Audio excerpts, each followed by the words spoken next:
Global star Ram Charan Tej గారు ఈ year స్టార్టింగ్లో గేమ్ చేంజర్ మూవీతో అయితే మన ముందుకు వచ్చారు. సో ప్రముఖ డైరెక్టర్ శంకర్ గారి దర్శకత్వంలో నిర్మాత దిల్ రాజు గారు హెవీ బడ్జెట్లో నిర్మించిన మూవీ గేమ్ చేంజర్. సో ఇందులో అంజలి గారు కియారా అద్వానీ గారు నటించారు అండ్ 450 crores బడ్జెట్తో అయితే ఈ మూవీ రిలీజ్ అయింది. బట్ దాని రిజల్ట్ అయితే మనం అందరం చూసాం.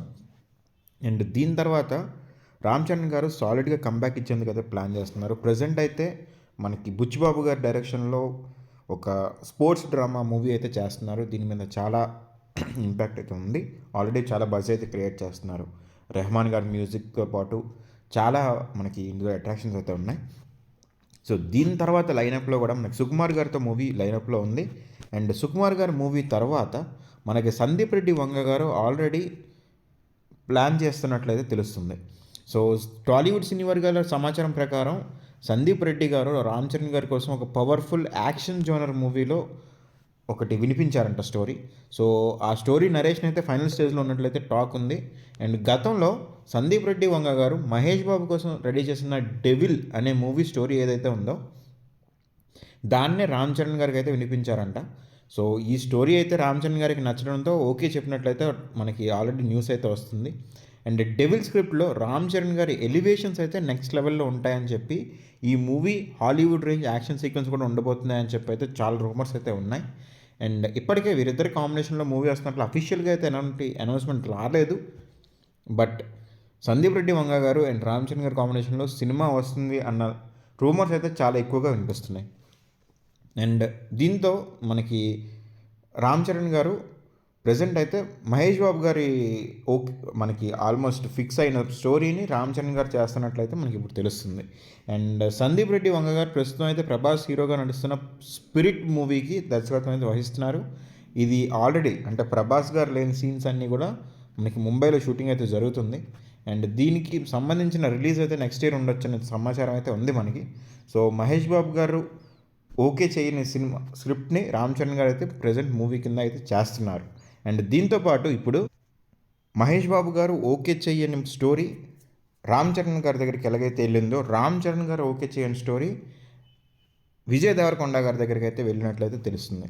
ఏంటంటే మనకి ప్రస్తుతం VD12 అయితే రన్ అవుతుంది కదా విజయ్ దేవరకొండ గారిది. అయితే ఈ మూవీ యాక్చువల్గా అయితే గ్లోబల్ స్టార్ రామ్ చరణ్ గారు అయితే చేయాలనుకున్నారంట. సో ఈ మూవీ స్టోరీ చెప్పినప్పుడు ఆయనకి బాగా నచ్చడం, ఈ మూవీని ఓకే చేసుకోవడం కూడా జరిగింది. బట్ సడన్గా శంకర్ గారు రావడం, so game changer movie start అవ్వడం అండ్ మొత్తం డేట్స్ దానికి ఇచ్చేయడంతో ఒక్కసారిగా స్టోరీ అయితే తిరిగిపోయింది. అండ్ ఈ మధ్య నిర్మాత దిల్ రాజు గారు కూడా దీనికి సంబంధించి కమెంట్స్ చేస్తూ అన్స్టాపుల్ షోలో చరణ్ మరొక సినిమా దాదాపు కన్ఫర్మ్ చేసే టైంలో దాన్ని వదిలి గేమ్ చేంజర్ మూవీకి అయితే ఓకే చేశారని చెప్పి చెప్పారు. సో అక్కడ దిల్ రాజు గారు చెప్పిన మూవీ గౌతమ్ తిన్నూరి గారి ప్రాజెక్ట్ అని చెప్పి అయితే చాలామంది ఎక్స్పెక్ట్ చేస్తున్నారు. సో చరణ్ గారికి బాగా నచ్చినా కూడా అది చేయడం అయితే కుదరలేదు. సో అది నెక్స్ట్ విజయ్ దేవరకొండ గారి దగ్గరికి వెళ్ళడం అండ్ రౌడీ స్టార్ దానికి ఓకే చెప్పడం కూడా జరిగింది. అండ్ అదే సితారా ఎంటర్టైన్మెంట్ బ్యానర్లో సూర్యదేవర నాగవంశీ నిర్మిస్తున్న VD12. సో దీంట్లో భాగ్యశ్రీ బోర్సే గారు హీరోయిన్గా చేస్తున్నారు. అండ్ ఈ సినిమా విషయంలో ప్రతిదీ కూడా నెక్స్ట్ లెవెల్లో ఉంటుందని చెప్పి నిర్మాత చెప్తున్నారు. అండ్ ఈ మూవీని 2 పార్ట్స్గా అయితే రిలీజ్ చేస్తారని చెప్పి అయితే టాక్ వినిపిస్తుంది. సో VD12కి టైటిల్ ఇంకా ఫిక్స్ చేయలేదు. సో ఫస్ట్ లుక్ టీజర్ అయితే February 7th రిలీజ్ చేస్తారని అయితే టాక్ ఉంది. సో రామ్ చరణ్ గారు బాగా నచ్చిన సినిమా స్టోరీ అని చెప్పి అయితే ఇది తెలుస్తుంది. సో ఆ రకంగా అయితే ఈ మూవీ మీద ఇంకొంచెం బజ్ని అయితే క్రియేట్ చేస్తున్నారు. ఇప్పుడు మనకేంటంటే ఒక హీరో కాదన్న స్టోరీ ఇంకో హీరో దగ్గరికి వెళ్ళడం ఇవన్నీ చాలా కామనే. స్టార్ హీరోల దగ్గర అయితే ఇలాంటి చాలా కామన్గా జరుగుతూ ఉంటాయి. సో ఇప్పుడు ఈ రెండు మనకి ఎక్కడైతే ఇంటర్చేంజ్ అయ్యాయి కదా, మహేష్ బాబు గారు కాదనుకున్న స్టోరీ ఏమో రామ్ చరణ్ గారి దగ్గరికి వెళ్తుంది, రామ్ చరణ్ గారి కాదనుకున్న స్టోరీ ఏమో విజయ్ దేవరకొండ గారి దగ్గరికి వచ్చింది. సో ఇప్పుడు ఈ 3 మూవీస్ మనకి రిజల్ట్ ఎలా ఉంటుందనేది చూడాల్సి ఉంది. సో చూద్దాం, మీరేమనుకుంటున్నారో కమెంట్ అయితే చేయండి.